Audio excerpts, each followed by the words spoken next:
The sport of kings runs on bloodlines, and for 60 years there's been a ban on the use of artificial insemination to breed racehorses.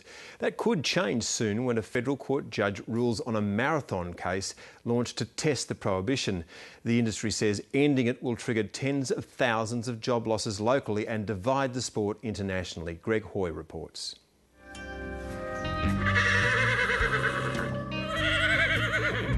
Racehorse romance might never be the same, with the federal court soon to decide how thoroughbred champions are allowed to be bred, after a bitter legal challenge pitting 2 centuries of proud tradition and the brute force of nature.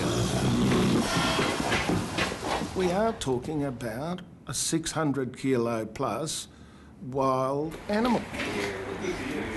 Against the latest in reproductive science. One of the advantages of artificial insemination versus natural service is that you don't get anybody hurt typically, like no people or no horses.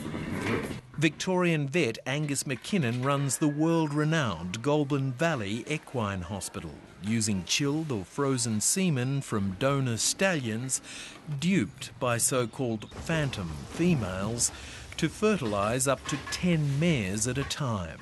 I'm not boo-hooing natural service, but from a purely veterinary point of view, artificial insemination has a lot of advantages, and it's not just injury of people or horses, it's reducing disease transmission. Perfectly permissible for other horse breeds, AI remains banned for thoroughbreds worldwide, and so protecting a lucrative industry. After 3 years hard racing, Black Caviar has won a total $5 million prize money. But last year alone, her father, the Grand Stallion Bel Esprit, earned $7 million for services rendered. Stallions typically service between 100 to 150 mares a year. Amongst the fierce opponents of AI are highly prestigious and profitable stallion studs across Australia, including 4 owned by Dubai's Sheikh Mohammed bin Rashid Al Maktoum, who stands stallions in 6 nations. But only smaller operators and the Breeders' Association would discuss the stakes should the court rule in favour of reform. It's going to affect us across the board, not just the large stallion farms. I'd be extremely pessimistic about my future in the industry. We're concerned for our employees' future, and we're concerned about the racing industry in general.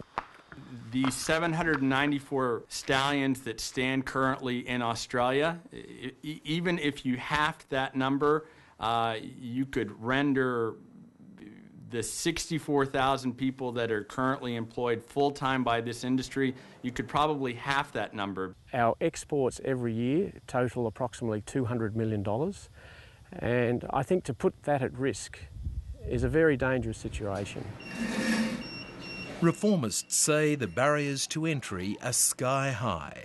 For those who could afford it, 42 star stallions were flown in or out of Australia last year, servicing 4,400 mares.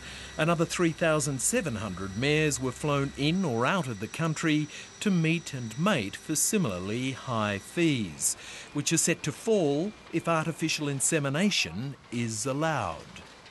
Frozen semen is a wonderful tool. If you were to consider the use of frozen semen in artificial insemination, well then a lot of times the stallions won't need to be transported between countries. They could be collected, the semen can be transported out here for the breeding season. What are the stakes? The stakes are, first and foremost, a more competitive racing industry. Secondly, a more competitive breeding industry. There has been very keen international interest in this case.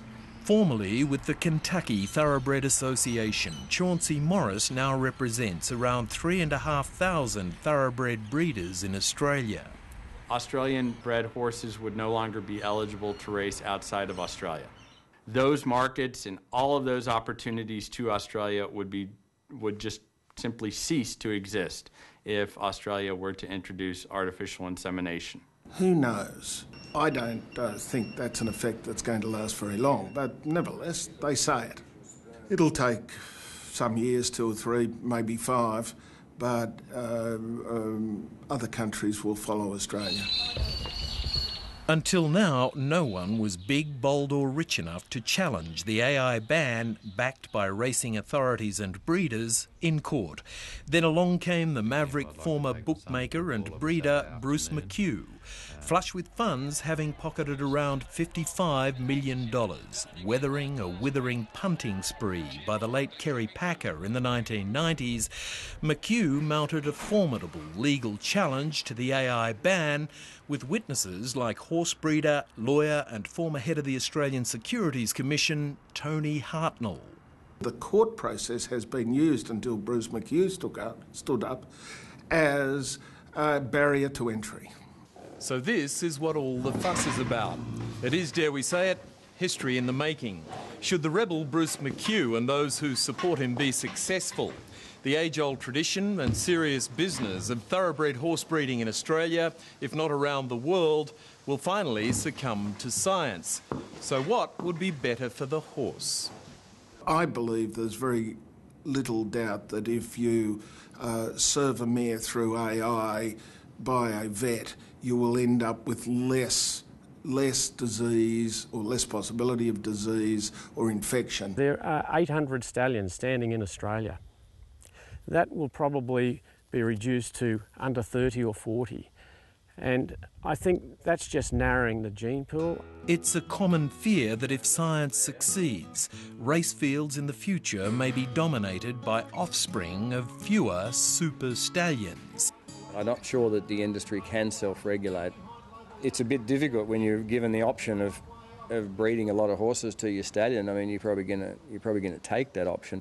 But it also, if the semen is allowed to come in internationally, then you'll increase the genetic diversity.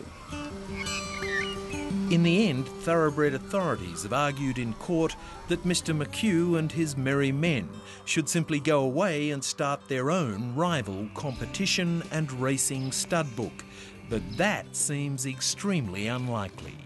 I think it's a stupid comment. To my mind, the same sort of idiocy as a rule that says we'll only race horses that come to the racetrack in a blue truck. I mean, they're all horses, they're all from the same gene pool. It's ridiculous. That is the multi-million-dollar moot point. The ball now well and truly in the federal court.